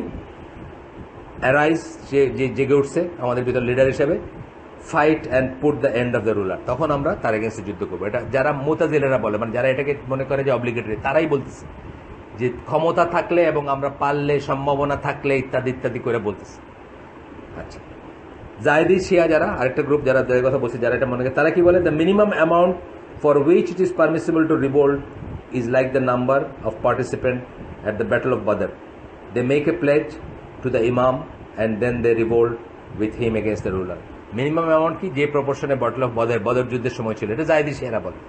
আমরা সেটা বলি না, আমরা দেখবো কি কোরআনের আয়াত থেকে দেখবো যে আল্লাহ আপনাকে কি বলে দিয়েছেন? অর্ধেক বলছেন। আল্লাহ আপনাকে অর্ধেক বলছেন। আসেন এই আয়াতটা পড়ি, পাশাপাশি দুইটা আয়াত পড়বেন, নাসিক মনসুক আয়াত কিন্তু এগুলো, এটা কিন্তু নাসিক, এই আয়াতটা আগের আয়াতকে মনসুক করে দিছে পাশাপাশি। এটা হচ্ছে সূরা আনফালের 66 নাম্বার, ওইটা সম্ভবত 64 বা 65, ওইটাকে মনসুক করে দিছে। এটা কি বলতেছেন আল্লাহ? ফর দ্য প্রেজেন্ট, এখনকার জন্য, বর্তমানে, আল্লাহ হ্যাজ লাইটেন্ড ইয়োর টাস্ক, আল্লাহ এটাকে লাইট করে দিয়েছেন। আগে কি ছিল? 10:1 ছিল। 10টা কাফেরের এগেনস্টে একটা মুসলিম থাকলে যুদ্ধের ময়দানে সে পিঠ দেখাতে পারবে না, এটা ছিল আগে। আল্লাহ এখন কি করছেন? লাইটেন করেছেন। কেন লাইটেন করছেন? আমাদের ইমানের সংখ্যা বাড়ছে, ইমান কমছে, আল্লাহ এটা জানেন। এই জন্য 10 থেকে 1 ঝাপে মানে 5 গুণ সহজ করে দিলেন, বা 1/5 করে দিলেন কাঠিন্যটাকে। 10 জনের এগেনস্টে একজন দাঁড়ায় থাকতে হতো, এখন 2 জনের এগেনস্টে একজন দাঁড়ায় থাকবে, 5 ভাগের 1 ভাগ হয়ে গেল না? আচ্ছা, for the present Allah has lightened your task, for he knows that there is a weak spot in you. কারণ উনি জানেন তোমাদের ভিতর দুর্বল স্পট আছে, মানে তোমাদের ভিতর কম ইমানের লোক আছে, সবাই আবু বকর ওমর না আর। আচ্ছা, but even so if there are 100 of you patient and preserving, they will vanquish 200। যদি তোমাদের 100 জন হয়, তারা 200 জনের এগেনস্টে তারা দাঁড়াবে এবং তাদেরকে জয়লাভ করবে, বা তাদেরকে করবে, মোকাবেলা করবে। অ্যান্ড ইফ এ 1000 হইলে 2000 এগেনস্টে দাঁড়াবে, মানে 2:1 বলে দিলেন আল্লাহ, উইথ দ্য লিভ অফ আল্লাহ, আল্লাহর ইচ্ছায়, আল্লাহর ইচ্ছে বা আল্লাহর মর্জি থাকলে, বা আল্লাহর ইজন, যেটাকে আমরা বলি ইজনিল্লাহ, যেটা বলি। ইজন কথাটা ইউজ করছেন এখানে, বিজনিল্লাহ আমরা বলি না, আল্লাহ যদি থাকে। ওই এই ইজিন আর ওই বিয়ার ইজিন একই জিনিস আর কি। ইজিন লে আসে বলে না, মানে মতামত আর কি, মত যদি থাকে, ইচ্ছা যদি থাকে, সম্মতি যদি থাকে, তাহলে তো বলতেছেন যে বিজনিল্লাহ, আল্লাহর ইচ্ছা থাকলে, for Allah is with those who patiently persevere, আল্লাহ তাদের সাথে আছেন যারা অধ্যবসায় থাকে। অধ্যবসায় পার্সিভিয়ার মানে আবার চেষ্টা করে, একবার না পারিলে দেখো শতবার, অধ্যবসায় যেটাকে আমরা বলি, পার্সিভিয়ারেন্স বলি সেটা। তাহলে এই দলিল থেকে কি হলো? আমরা জানি যে 2:1, এটা খুব ছোট্ট একটা, যেখানে অধিকাংশ আমাদের দেশের যারা বিপ্লবী, যারা মানে অবরোধ করেন, করেন, তাদের এই সব বেআইনি বা বেসরীতি হয়ে যায়, জাস্ট এই একটা ক্রাইটেরিয়াতে হয়ে যায়। Where is your preparation? আপনাকে 2:1 আছে?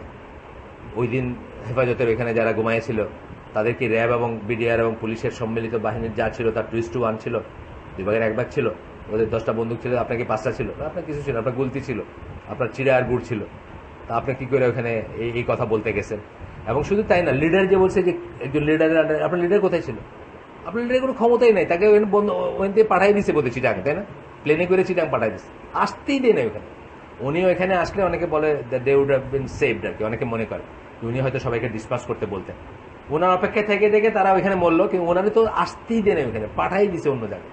তো এই লিডারশিপ, ইনি কি টাই অ্যান্ড আনটাই না, কিন্তু এটাতে প্রমাণ হলো কি he is not a person who ties and unties, তাই না? যেটা ইমাম নওয়াবির কথা, যেটা, কারণ উনি কিছু করতে পারেননি, ওনার বাণীটাও পৌঁছে দিতে পারেন যে তোমরা চলে যাও বাড়ি বাবারা, এটাও করতে পারেননি। ওনাকে ওইখান থেকে সরাসরি নিয়ে তারা প্লেনে করে না কিছু করে চিটাং পাঠাচ্ছে। তো এইটা বুঝতে হবে যে এই একটা ক্লজেই কিন্তু আপনি দেখবেন আপনার সমস্ত চলে যাবে। তা না হলে কি বলতেছেন? ইট ইজ জাস্ট এ ফিতনা, আপনি কোনো লাভ করলেন না। আপনাকে কিন্তু বলতেছেন আপনার বুঝটা ঠিক আছে, কিন্তু অ্যাকশনটা, বুঝ আর অ্যাকশন দুইটা জিনিস। কিন্তু অনেক সময় একটা জিনিস বোঝার পরে কিন্তু আপনার এইটা অ্যাকশনটা ঠিক না হইতে পারে, অথবা আপনার একজন ভুল করে একটা অ্যাকশন ঠিক করতে পারে। এই জন্য কি আমাদের ইন্নামাল আমালু, নিয়ত দেওয়া হবে আমাদের। নিয়তটা কি ছিল, এটা খুব ইম্পর্টেন্ট জিনিস। নিয়ত ঠিক আছে, ইম্পর্টেন্ট জিনিস, কিন্তু নিয়তের পরে অ্যাকশনটাও কারেক্ট হতে হবে। যদি নিয়ত এবং অ্যাকশন না করে, নিয়তের জন্য আপনি আল্লাহর সাথে আপনার ব্যাপার। ধরেন আমি আপনার একটা থাপ্পড় মারলাম, কথার কথা, আমি বললাম যে আপনার এখানে একটা মশা দেখছি এই জন্য মারছে, আপনার না মশা তো কোনো ছিল না, হয়ে গেল তো একটা সমস্যা হয়ে গেল না? আমার বিচার কি হবে? আমার বিচার দুনিয়ার রেফারেন্সে হবে আমি অন্যায় করছি, আপনার গালে থাপ্পড় মারছি। আপনার রেফারেন্সও কিন্তু তাই হবে, কারণ আমার ভিতর জাজ করার কোনো উপায় নেই। নিয়তটা আল্লাহর সাথে জাজ হবে। তাহলে নিয়ত ভালো হইলেই একটা ভুল অ্যাকশন ঠিক হয়ে যায় না। আমার অ্যাকশনটা তথাপি ভুল। আমার জিজ্ঞেস করা হয়েছিল, ভাই একটা মশা দেখতেছি, মারবো একটা থাপ্পড়, আপনি বললেন মারেন, তখন আমি কৈশা দিলাম একটা। তারপরে আপনি আমার বললেন যে মারলেন থাপ্পড়, জোরে মারলেন কেন? ধরেন আপনি মশার লেগেই মারছেন, কিন্তু জোরে মারছেন কেন? তার মানে আপনার নিয়তে গড়বড় ছিল। বলেন যে না ভাই, আমার বিশ্বাস করেন, আল্লাহ জানে আমার নিয়তে কোনো গড়বড় নেই। ডিসপিউট হয়ে গেল, এখন ডিসপিউট গোজ ব্যাক টু আল্লাহ। আল্লাহ যখন যাবে তখন কি হবে? তখন এখানে আর কোনো থাকলো না। তখন যে কোনো কাজই বলবে আপনারা যে ওনে মারেন, একটা থাপ্পড় মারেন, যত জোরে আপনার মারছিল অত জোরে একটা মারতে পারেন, তাই না ব্যাপারটা? তাইলে আমার নিয়তটা ভালোটা হচ্ছে হাফ অফ দ্য স্টোরি। আল্লাহর সাথে ঠিক আছে, এটা খুব খুব এইটাই প্রধান জিনিস আল্লাহর সাথে। কিন্তু দুনিয়াতে যখন করবে আপনার অ্যাকশনটাও ঠিক হইতে হবে। ভুল অ্যাকশন যদি আপনি আমাকে বোঝাইতে না পারেন যে আপনার ভালো নিয়ত দেওয়া হয়েছে, তাহলে হলো না। এই যে ফিতনা যেগুলো হইলো, মেবি তাদের ইন্টেনশন ওয়াজ গুড, হইতে পারে তাদের ইন্টেনশন গুড, কিন্তু কেন এটা হলো? তারা মেথোডোলজি ফলো করেন নাই, তারা প্রক্রিয়া ফলো করেন নাই, পদ্ধতি ফলো করেন নাই, জ্ঞান অর্জন করে কাজটা করেন নাই। আল্লাহ রসুলের কাছে ফিরে যান না যে আল্লাহ রসুল সিমিলার সিচুয়েশনে কি করতে বলছেন বা কি করতেন। এই যে এত পড়তেছে মাসের পর মাস আমরা, এগুলা যদি কিছুও তারা পড়ে থাকতেন তাহলে তারা দেখতেন যে না, situation is not that bad, এখনো আজান পড়ে, এখনো নামাজ পড়তে পারি, এখনো ফরজ ইবাদত করতে পারি, মানে এত খারাপ হয়নি, এত খারাপ হয়নি, এত ভয় পাওয়ার কিছু না। এরকম বহুবার হয়েছে, হয়ে আবার রিভাইভাল হয়েছে, আবার চেঞ্জ হয়েছে, তাই না? বাংলাদেশ হওয়ার পরে এক শ্রেণীর মানুষ মনে করছেন যে এখানে ইসলামের নামই মিটে যাবে বাংলাদেশ হওয়ার পরের 2-3 বছর, যে যেভাবে আসছে ক্ষমতায় বা যা হয়েছে, ইন্ডিয়ান আর্মি বাংলাদেশে আসে, এই শেষে আমরা শেষ। কিন্তু আমরা কি ওইভাবে শেষ হয়েছি? আমরা কিন্তু এবার শেষ হয়নি। মাঝখানে আবার একটা রিভাইভাল হয়েছে না, ছোট হইলেও হয়েছে ইনশাল্লাহ, মানে অতই হওয়ার কিছু নেই। কিন্তু আমরা তাড়াহুড়া করব না, আমরা শর্টকাট নিব না, আমরা নিজের বুঝকে প্রাধান্য দিয়া নিজে একটা কিছু করে ফেলবো না, এই কথাটাই তারা বারবার বলতেছেন। ইবনে হাজম বলতেছেন, if they are a number such that due to their small quantity and weakness they cannot hope for a victory, they are then from those who are allowed to abandon the changing with one's hand. যখন আপনার ক্ষমতা নাই তখন আপনার উপর নিজের হাত দিয়ে চেঞ্জ করার এইটা আসে না, অব্লিগেশনটা আসে না। ইবনে হাজম বলতেছেন, ইবনে হাজম কি জাহিরি আলেম, উনি কিন্তু খুব স্ট্রিক্ট আলেম, যা বোঝা গেছে তাই, তা হাত দিয়ে আটকাইতে বলছেন, বোঝা গেছে মানে এটা অব্লিগেটরি। কিন্তু তারপরেও বলতেছেন যে যদি ক্ষমতা না থাকে এই অব্লিগেশন থেকে তারা মুক্ত, তাদের উপর আর এই অব্লিগেশনটা থাকে না যে হাত দিয়ে ঠেকাইতে হবে, বুঝছেন না? তারপরে বলতেছেন, as for revolting against the ruler, sorry disbelievers, এখানে এটা খুব শোনার ব্যাপার, ডিসবিলিভার্স মানে কাফের বলতেছেন কিন্তু এখন, it is like the other obligation that is dropped given the inability to perform it or a small number that cannot accomplish it. কাফেরও যদি হয়, ইংল্যান্ডের কথা এই জন্য আনছিলাম, এই অব্লিগেশন চলে যাচ্ছে যখন আপনার নাম্বারটা স্মল এবং আপনি এটা করতে পারবেন না, আপনার অ্যাবিলিটি নাই, তখন আপনার কোনো অব্লিগেশন নেই। তাইলে আপনি কি করতেন? ইংল্যান্ড থেকে চলে আসেন বাইরে হয়ে, আপনি হিজরত করবেন কাফের দেশে না থেকে, ইনস্টেড অফ স্বপ্ন দেখা যে আমরা এই কাফের চেঞ্জ করে ইসলামী রিপাবলিক প্রতিষ্ঠিত করে ফেলবো, এইসব দুঃস্বপ্ন না দেখে আপনি বাইরে চলে আসবেন। এটা এরপরে বলতেছেন, so fear Allah as much as you can, সূরা তাগাবুনের একটা আয়াত, 16 নম্বর আয়াত, যতটুকু পারেন ততটুকু আল্লাহকে ভয় করেন। আল্লাহকে ভয় করার আবার পারাপারি আছে নাকি? পারাপারি না, ইট ইজ হোল। কিন্তু তারপরে পারাপারি কি ইচ্ছে বলতেছেন? অ্যাকশনের বেলায় বলতেছেন। ভয় করার বেলায় কিন্তু পারাপারির কোনো ব্যাপার না, আল্লাহকে ভয় করতেই হবে, করতে হবে না? অ্যাকশনের বেলায় আল্লাহকে ভয় করে এটা করার ছিল, এটা করতে পারলেন না, এইখানে আসতেছে যতটুকু পারেন ততটুকু। সূরা তাগাবুনের এই আয়াত এবং সূরা বাকারার ওই আয়াত আসতেছে, লা ইউকাল্লিফুল্লাহু নাফসান ইল্লা উসাহা, আপনার উপর আল্লাহ এমন কোনো বার্ডেন দেন না যেটা আপনি বহন করতে পারেন না। আজকের জন্য আমরা শেষ করে দিই, আমার মোটামুটিভাবে শেষ হয়ে আসছে, আমরা ইনশাল্লাহ পরে আবার করবো। এগুলো এমন জিনিস যেগুলো আমরা শুনলে কোনো লস নাই, 2 বার শুনলে লস নাই, আবার কন্টিনিউটির কোনো বিশেষ ব্যাপার নেই, খুব বেশি ব্যাপার নেই, তাই না? আমাদের এই ব্যাপারগুলো জ্ঞানগুলো যেরকম। আর 2-একটা লাইন ছিল, বাই এক্সপোজিং হিমসেলফ, আরেকটা লাইন থেকে পড়ি। হুযায়ফা বিল ইয়ামান রাসূল সাল্লাল্লাহু আলাইহি ওয়াসাল্লামের কাছে যখন রাসূল সাল্লাল্লাহু থেকে এটা হাদিসই করেন,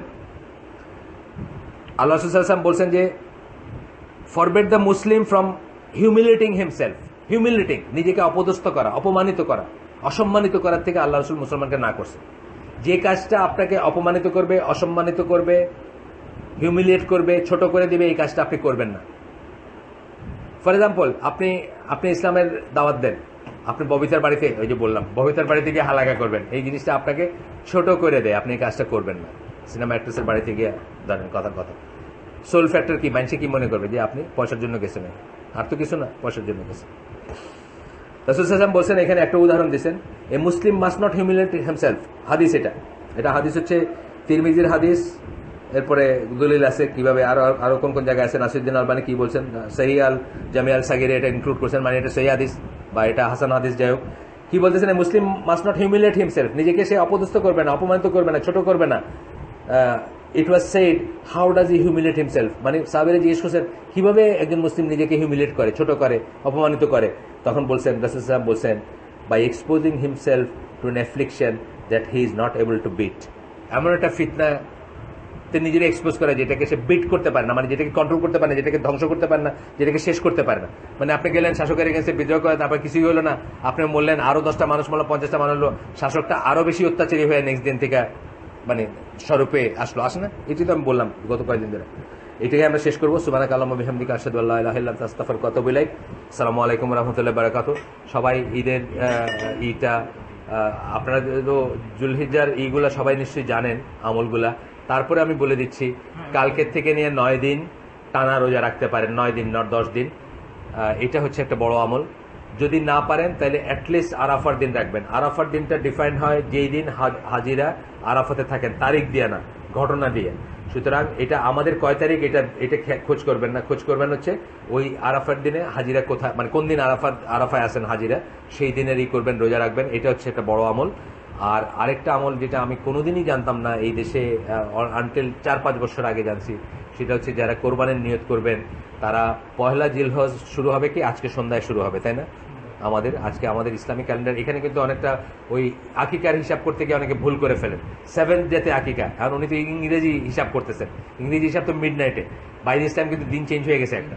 তো 7th ডে বলতে আপনারা অলওয়েজ খেয়াল করবেন ইসলামিক ক্যালেন্ডার অনুযায়ী আজকে শুক্রবার ধরেন, আজকে শুক্রবার একটা বাচ্চার জন্ম হয়েছে বিকাল 4টার সময়, মাগরিবের পরেই কিন্তু এটা 2nd ডে হয়ে গেল, তাই না? আজকে ছিল 1st ডে অফ বার্থ, কালকে 2nd ডে অফ বার্থ হয়ে গেল, তাহলে 7th ডে কবে হবে সেটা আপনি ওইভাবে হিসাব করবেন। একইভাবে জিলহজ মাস শুরু হবে আজকে সানসেট থেকে। আজকে সানসেটের পর থেকে নিয়ে কোরবানি দেওয়া পর্যন্ত, আপনার কোরবানি আদায় হওয়া পর্যন্ত চুল, নখ, গোফ, লোম ইত্যাদি উৎপাটন করবেন না বা মানে কাটবেন না বা করবেন না। এটা হচ্ছে একটা আমল, এটা খুব সোয়াবের আমল। আমরা এটা জানতাম না, আমরা বাংলাদেশে কেউ এটা আলোপ করে না, আমরা এটা জানতাম না। আরেকটা হচ্ছে যে তাকবীর, যেটা ওই ঈদের তাকবীরটা পার্টিকুলারলি ওই কয়দিনের সাথে টাইড আপ, যেটা ওয়াজিব বা অবশ্য করণীয়, বা আমাদের দেশে ওয়াজিব বলা হয়, যাই হোক অবশ্য করণীয়। কিন্তু এমনিতে এই তাকবীরটা এই থ্রু আউট এই সময়টা আপনাকে বেশি বেশি করে করতে বলা হয়েছে। হ্যাঁ, এমনিতেই বেশি বেশি করতে বলা হয়েছে। এটাও একটা আমল। আপনার এই যে ধরেন রোজা রাখলেন বা তাকবীর করলেন, সাদাকা করলেন, বা তাহাজ্জুদের সময়টা বাড়ায় দিলেন, এইসব জিনিস, কোরআন তেলাওয়াত করলেন, যাই করবেন এই কয়টা কি শ্রেষ্ঠতম 10 বলা হয়েছে সূরা ফজরে। দেখেন আপনারা সূরা ফজরের বলা হয়েছে যে শ্রেষ্ঠ 10 দিন হিসেবে করা হয়েছে। তো আপনারা আমাদের মেইলে আরো যে কটা যারা গ্রুপে আছেন, মেইলে অনেক ছোট ছোট পয়েন্ট আরো ডিসকাস করা হয়েছে। আমি মেজরগুলো বললাম আর কি। মেজর এই কটা করতে পারেন, বেশি বেশি তাকবীর করতে পারেন, বেশি বেশি জিকির করতে পারেন, কোরআন তেলাওয়াত করতে পারেন, আপনি করতে পারেন কি বলে ওই তাহাজ্জুদের সময়টা বাড়ায় দিতে পারেন, তারপরে তাকবীরটা করতে পারেন, চুল নখ কাটলেন না, 10টা রোজা রাখলেন, না পারলে একটা রাখলেন, ইত্যাদি ইত্যাদি। তো ইনশাল্লাহ। আর কোরবানির ব্যাপারে, কোরবানিটা আহলে সুন্নাত জামার মতে সুন্নতে মুআক্কাদা। কেউ যদি না দিতে পারেন, এর জন্য এমন ভাবার উপায় নাই যে আমার সব চলে গেল, সব আমল নষ্ট হয়ে গেল, এইটা একটা। আর একটা হচ্ছে নিসাবের সাথে যেভাবে আমাদের দেশে টাই আপ করা হয়, এই জিনিসটা আসলে ঠিক না। যেহেতু এটা ফরজ ওয়াজিব না, এটা আপনার যদি ধরেন আপনার নিসাব নাই, এখন নিসাব কত 50-60 হাজার টাকা বোধ হয় এরকম কিছু, আপনার নিসাব নাই, কিন্তু আপনার ওয়াইফ পালসে একটা ছাগল আছে, আপনার ইচ্ছা আপনি দিতে পারেন, ইচ্ছা হলে দিতে পারেন, মনে করার কারণ নাই যে দিতেই হবে। আবার আপনার নিসাব আছে কিন্তু আপনার এটাকে ফরজ ওয়াজিব মনে করার কারণ নাই যে এটা না দিলে আমার গেল সবকিছু, তাও না, দেওয়াটা উত্তম। এটা একটা ইবাদত, এটা গোশত খাওয়ার জন্য না। এটার মেন্টাল লাইন আপটা কি হবে? স্যাক্রিফাইস। এই কথাটা মনে রাখবেন সবসময়, স্যাক্রিফাইস কথাটা উদিয়া বলি আমরা, স্যাক্রিফাইস কথাটা আসবে। স্যাক্রিফাইসের ফিলিংটা আপনার ভিতরে আসতে হবে আল্লাহর জন্য। স্যাক্রিফাইস কি? আল্লাহর জন্য। আমার কোরবানি, আমার সালাত, আমার জীবন এবং আমার মৃত্যু আল্লাহর জন্য। এটা কি সূরা আল আনআমের একটা আয়াত। এই একইভাবে প্রথম কথাটাই আসতে হবে কোরবানিটা আল্লাহর জন্য। অ্যান্ড দেন আপনি খান, ওই গোশতই আপনি খান বা অন্যকে খাওয়ান, বা সেটা কোনো সমস্যা নেই। কিন্তু গোশত খাওয়ার চিন্তাটা মাথার থেকে যে অধিকাংশ এখন তাই হয়, আর খাইলো আর কি পোলাপানে, সারা বছর তো কত কেজি হবে খাইলো একটু পোলাপানে, বা কত বড় হবে দেখতে। হ্যাঁ, সুন্দর দেখতে হবে, সুন্দর দেখতে হবে। একটা ছিল কি, মানে সুন্দর জিনিসটা আমাদের মায়া লাগে না? যে কোনো সুন্দর জিনিস, আব্দুল রাজ্জাক বিন ইউসুফ বলেন যে ছেঁড়া ফাটার নোট খালি দেখি কেন মসজিদের বাক্সে। ওনারা তো যে ইসের পরে, ওই জুমার পরে বসে তো বাক্সের পয়সা গোনেন, ওটা তো লিস্ট হয় না কত পাইছে আজকে। ওই যে মসজিদে যে বাক্সগুলো, দান বাক্সগুলো, ওই যে খালি দেখি টুটা ফাটার নোট, কেন আল্লাহ রেখে ভালো নোটটা দেওয়া যায় না?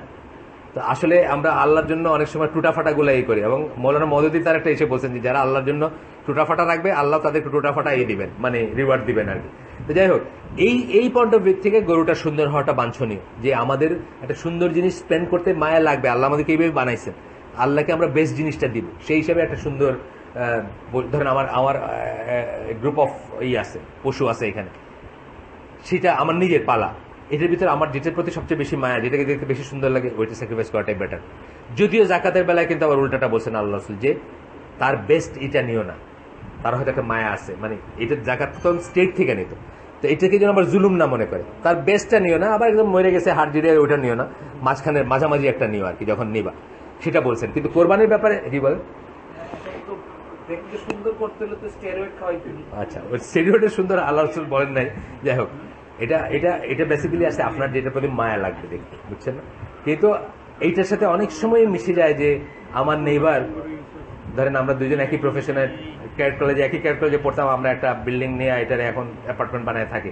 সাথে সাথে আমার মাথায় আসলো যে গত বছর সে আমার চেয়ে 20,000 টাকা বেশি সেরে দিচ্ছে, আমারও তো সেম ক্যাপাবিলিটি আছে, why don't I go this year for something like that.